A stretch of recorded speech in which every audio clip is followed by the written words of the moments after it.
Good to see you again on our channel. Robert Plant, the golden-haired star of Led Zeppelin, is the subject of a conversation with punk agitator John Lydon, who once tore the rock music norms to shreds. This, however, is not a memorial. Rather, it deals head-on with the scandals that have dogged Plant's illustrious career for far too long, as well as his shortcomings, conflicts, and shortcomings. Fans are confronted with a different aspect of the rock hero they thought they knew, thanks to this revelation. Genius whose obstinacy, conflicts, and inner turmoil frequently overshadowed his brilliance.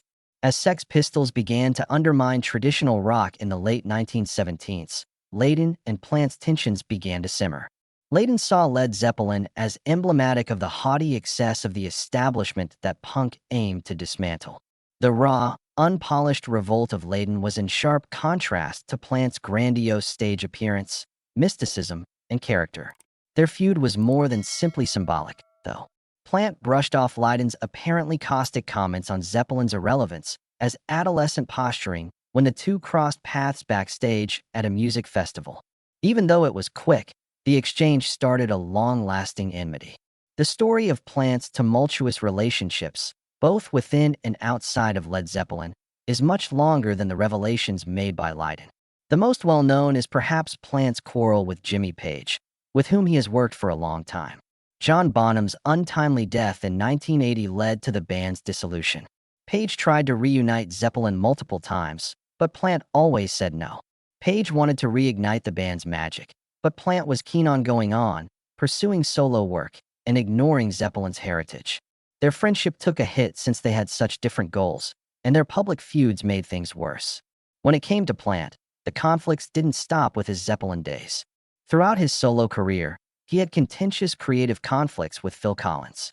A source close to Plant claims that Collins, who contributed drums to Plant's early solo recordings, became irritated with Plant's lack of commitment to his more refined production technique and indecision. They broke up amicably since the two men wanted to go in separate musical directions. Noel Gallagher of Oasis was reportedly irritated by Plant because of his outspoken personality. Gallagher accused Plant of being too mired in the past. In response, Plant made fun of Oasis' bluster and implied that the band had become famous by emulating the very heroes they had mocked. Their public feud became a tabloid spectacle, showcasing Plant's unwavering determination to face challenges head-on. Similarly, Plant's sharp tongue caught up with modern rock star Jack White. Robert Plant said that Zeppelin's sound was distinguished by raw passion and spontaneity, which White's methodical approach to music lacked. The comments irritated White, who is famously proud and perfectionist, and their dispute became a topic of conversation among music fans of both bands. Robert Plant had no problem inciting hostility even when he was not performing with Led Zeppelin. His battle with Gene Simmons was one of the most publicized incidents involving him. The ostentatious, financially astute frontman for Kiss. There was more to the feud than a simple ego clash between Plant and Simmons. It seemed as if two competing ideals of rock music were about to collide. Plant, the reflective artist who was vehemently guarding Led Zeppelin's legacy, became a target for Simmons, the self-styled king of transforming rock into a multi-billion-dollar enterprise. Simmons was unflinching in his criticism of Plant's stance on the reunion of Led Zeppelin. He said that Plant was betraying the band's integrity and preventing fans from witnessing the performance of one of the best rock bands of all time. The purpose of reunions, in Simmons's view, was not aesthetic. Opportunities abound, with headline-grabbing, arena-filling big-ticket events. However, Plant responded to Simmons' provocations with his characteristic sarcasm, falsely accusing him of being a businessman playing the role of a musician. Plant saw the prospect of Zeppelin's revival as a betrayal of the band's original, ageless spirit. Simmons thought it was ridiculous that Plant wouldn't cash in on the band's aura of mystery. However, their animosity went beyond mere words. The conflict between rock music and rock products was laid bare in this intellectual showdown. The latter was personified by Simmons, who turned Kiss into a commercial powerhouse. Simmons had no problem getting his band's name on anything, from lunchboxes to pinball machines to coffins adorned with the Kiss logo. In contrast, Plant shuddered at the thought of turning Zeppelin's legacy into a commodity. A priceless treasure, He thought their music should remain untarnished by pointless farewell tours and merchandise schemes. It stood alone, holy and untouchable. Even in terms of personality, they were completely dissimilar. Plant avoided the ostentatious self-promotion that characterized Kiss, in contrast to the brazen and controversial Simmons who delighted in his status as a provocateur. Simmons claimed that Plant's unwillingness to rejoin Zeppelin was due to his haughtiness, and that Plant only desired to separate himself from his bandmates and their common past. Plant, on the other hand, thought Simmons was a cartoon, an artist-turned-showman who had sold his soul for cash, someone whose focus has shifted from rock's essence to its economic potential. Their disagreement became a public spectacle as their words clashed in front of the media. Plant intensified his contempt for what he perceived as Simmons' insincere attitude to music, while Simmons frequently criticized Plant for his alleged selfishness. The rift between them became a metaphor for the industry-wide discussion that it reflected. Are iconic bands obligated to play together again for the sake of their fans, regardless of the impact on their legacy? Alternately, should they allow their previous works to endure indelibly as proof of their grandeur, immune to the ravages of nostalgia? The solution was obvious to Simmons. He was a firm believer in satisfying fan demand, even if it meant getting back together in less than ideal conditions. Everything they had achieved seemed to be ruined for Plant just by bringing up the idea of Zeppelin's reformation. The irreproducible enchantment and genuineness of a fleeting moment was what truly mattered to him when thinking about Led Zeppelin's legacy, not the music itself. According to Plant, it was like chasing a shadow to recreate it. Some fans agreed with Simmons that Zeppelin owed it to its loyal fans to perform a farewell concert. Others praised Plant for standing firm against industry demands, considering it evidence of his honesty. The amusing rivalry brought to light the difficulties rock legends encounter while dealing with the demands of fame, nostalgia, and the ever-present expectations of their fans. A deeper reality about Plant and Simmons emerged from their disagreement, though, beneath the stinging comments and public battling. Despite his ostentatious behavior, Simmons truly believed in preserving rock music by any means required, including diluting the boundaries between art and commerce. Despite his critiques, Plant was extremely protective of Zeppelin's aura of mystery and would not allow the band's name to be exploited for financial gain. Their feud went beyond a simple grudge. It was a little representation of the bigger battle over rock's essence, as Simmons fought for the genre's financial potential and Plant for its creative integrity.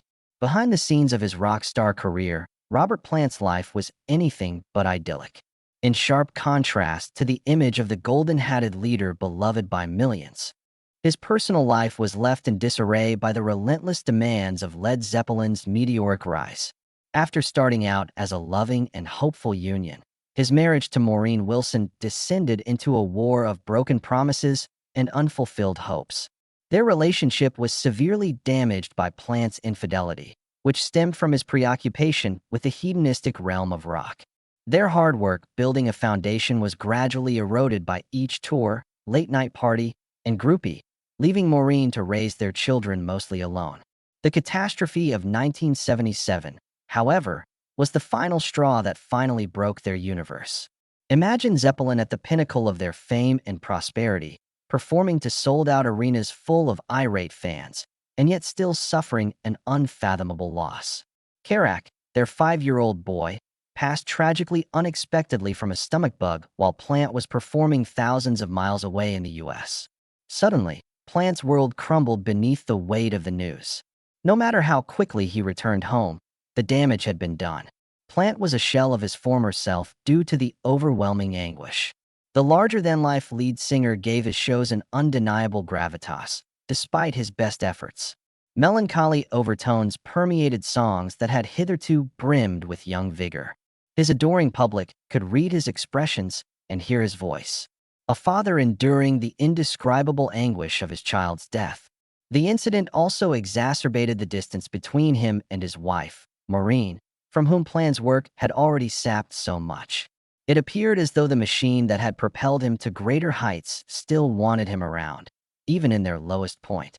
The more the band progressed, the more noticeable Plant's absences from home became. He found solace in touring, which served as both a getaway from his sorrow and an outlet for the deafening clamor of the audience. However, his loved ones at home sensed a vacuum. Growing up in the shadow of his ostentatious reputation, his children longed for the constant presence of a father who was never close by. But they also missed out on the priceless, ordinary moments that he could never recreate. Years later, Plant said that he experienced a profound feeling of shame. Even though he had accomplished his professional goals, he had paid a personal price that lingered with him long after the band had played their last encore. The wounds from Plant's personal battles were visible even as he began a prosperous solo career. A desire for seclusion ran counter to the relentless pressures of celebrity. The consequences of his decisions and the weight of his loss impacted every relationship he tried to mend. Being a man and a myth was always a challenge, and it wasn't only because of the fans and tabloids. For all the world, Robert Plant was the golden deity of rock. In his own mind, he was a broken father, an imperfect spouse, and a successful man looking for purpose. Plant hadn't bargained for the price that fame, with all its glamour, had cost.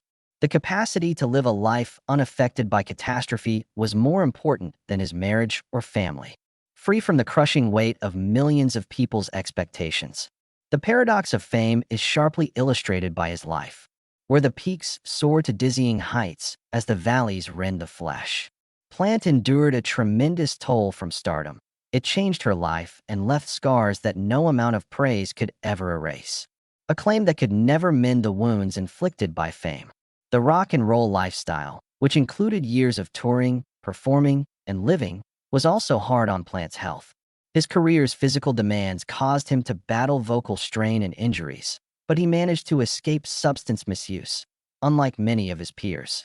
Even legendary performers age, and Plant's final concerts, albeit forceful, had an air of weakness. In light of Plant's troubled past and the discoveries made by Miliano, we can see that his brilliance was intrinsically linked to his imperfections. Despite his many accomplishments, Plant's journey was characterized by unease, grief, and defiance of societal norms. Even though it cost him professionally and personally, he was a man who thrived on being independent. As his life narrative demonstrates, Robert Plant is more than just the soaring vocals and iconic songs. Not only are his disputes with John Lydon, Noel Gallagher, Jimmy Page, and others documented, but they also serve as portraits of a guy who is ardently loyal to his craft and visionary. His success is a tribute to his tenacity, uniqueness, and the lasting impression he has on music, even though it will always be associated with Led Zeppelin.